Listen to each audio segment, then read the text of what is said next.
If you're in medical school, you know that feeling. It's like trying to drink from a fire hose, right?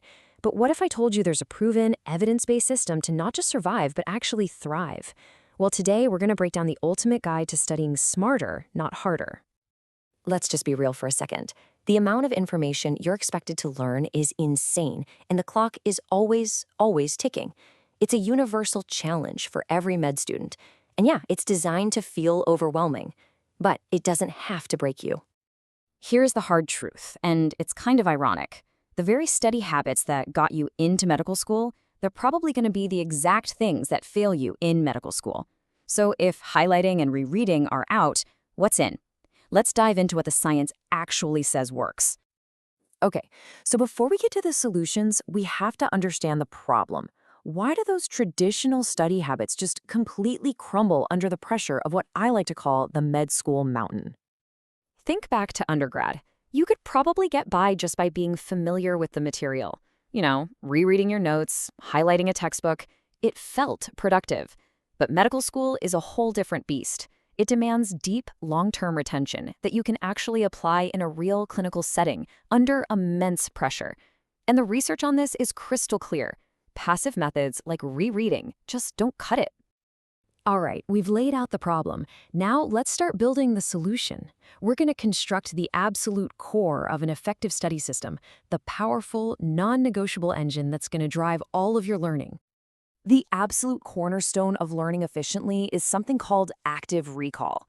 So instead of just passively putting information in your brain, you are actively pulling it out. Think of it like this. Every time you force yourself to remember a fact, you're strengthening that neural pathway. It's like turning a faint little trail in the woods into a paved superhighway. It just gets easier and faster to access that memory every single time. So how do you actually do active recall? It's way simpler than you think. This isn't about some fancy software. It's all about the method. Making and drilling flashcards is a classic for a reason. Doing practice questions is an absolute must. And here's a great one. Try to explain a really complex topic, like, say, the Krebs cycle, to a friend who knows nothing about it. If you can't explain it simply, you don't really know it yet. Now, if active recall is Batman, then spaced repetition is Robin. It's the perfect partner. See, your brain is literally designed to forget things it thinks aren't important.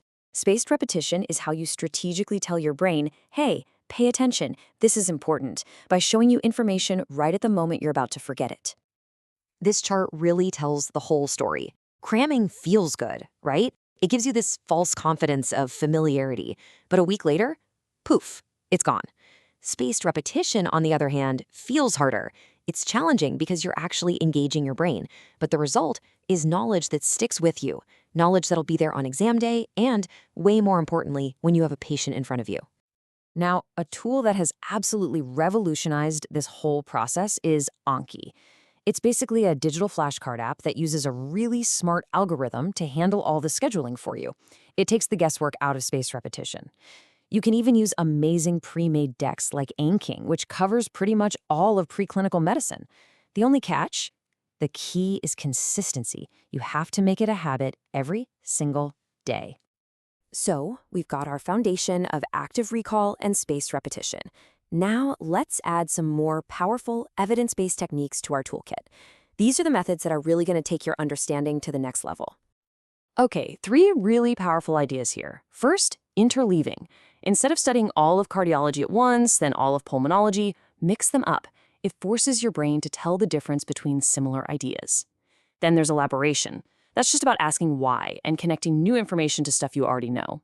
And finally, concept mapping, which is literally drawing out the connections to see that big picture. Oh, the Feynman technique is one of my absolute favorites. It's the ultimate self-assessment tool. The idea is simple. If you can't explain a concept in super simple terms, you don't really get it.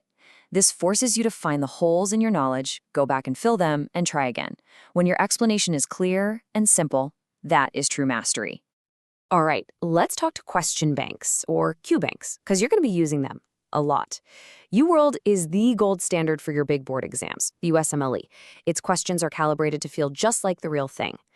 Amboss, on the other hand, is an absolute powerhouse for your day-to-day coursework because it has this incredible library built right in. A lot of students use both, just for different things. The trick is picking the right tool for the job. So we've talked a lot about what to do, But now it's just as important, maybe even more important, to talk about what not to do. Let's cover the common traps that can sabotage even the most dedicated student. This quote right here gets to the heart of the single biggest trap in all of studying. It's called the fluency illusion. It's that feeling you get when you reread a chapter and think, oh yeah, I know this. This looks familiar. Your brain mistakes that easy feeling of recognition for actual mastery. But then you get to a test without the book in front of you and you realize you never really knew it at all. Okay, so here they are, the top 3 pitfalls to avoid at all costs. Number 1, passive studying. We've already buried that one. Number 2, resource overload. The temptation to buy and use every single resource is real, but it's totally counterproductive. And number 3, falling behind. The pace of med school is just relentless. Once you're behind, it is incredibly hard to catch up. And here's the solution to that resource overload problem. This is the magic number. For each subject, just pick 1 or 2 high-quality resources and go deep. Master them. It is so much more effective to really know a few great resources inside and out than to just skim the surface of a dozen. All right, for our final section, we need to zoom out a little bit, because the honest truth is, none of these amazing study strategies work in a vacuum. You have to build them on a solid foundation of personal wellness. Success in medical school is not a competition to see who can study the most hours or pull the most all-nighters. It's about building a routine that's actually sustainable. I mean, look at this chart. Yeah, studying is the biggest piece of the pie, but it's not the whole thing. Sleep, exercise, seeing friends, these are not luxuries. They are essential parts of the system that makes the studying possible. And this isn't just some fluffy, feel-good advice. This is backed by hard science. Studies show that consistently sleeping less than 6.5 hours a night is directly linked to worse academic performance. Just getting out for a walk can do wonders for your stress. And protecting your weekends, that isn't being lazy. It's a strategic move to prevent burnout so you can perform at your peak during the week. So I'm going to leave you with this question. Are you just building habits to pass the next test, or are you building habits for an entire career? Because the strategies we talked about today, they're not just about surviving medical school. They're about creating a system for lifelong learning that will make you an effective, a resilient, and a happy physician for decades to come.